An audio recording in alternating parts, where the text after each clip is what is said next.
Proverbs 19:11.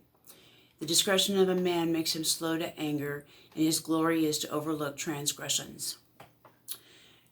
I had a much-needed breakthrough with the anger that borderline rage.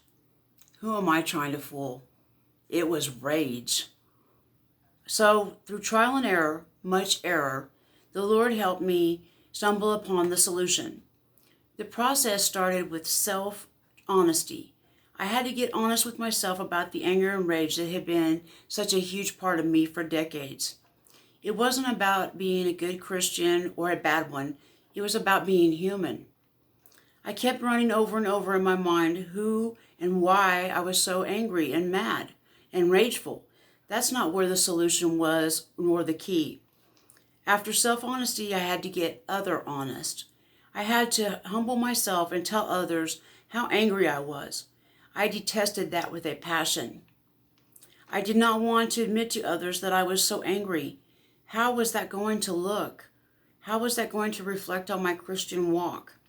I didn't claim to be a perfect Christian, but I didn't want to be a horrible one either.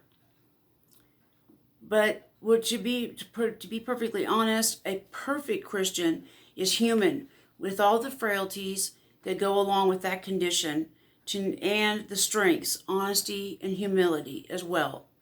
I had to squash my pride and admit to others that I was full of anger and rage. Period.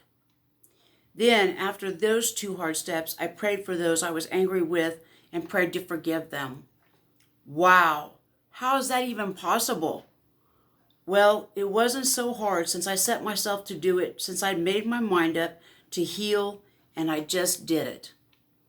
I didn't have to sit around and think about how hard it was, or how I didn't want to do it, or how unfair it was.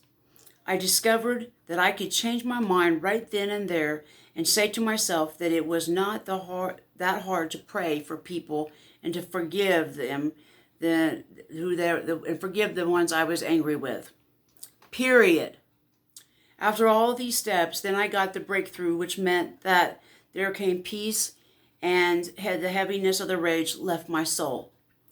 But then I had to be patient for the forgiveness process to work. It wasn't overnight. It wasn't microwaved.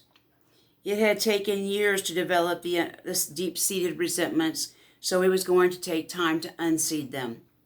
Certainly, working with the Lord did help with the time it took to gain the anticipated relief, and it took definitely less time than if I had done it all on my own. As Alan Alda would say, I have to leave the comfort of the city to wander into the wilderness of intuition. There I will discover myself. Let's go do this.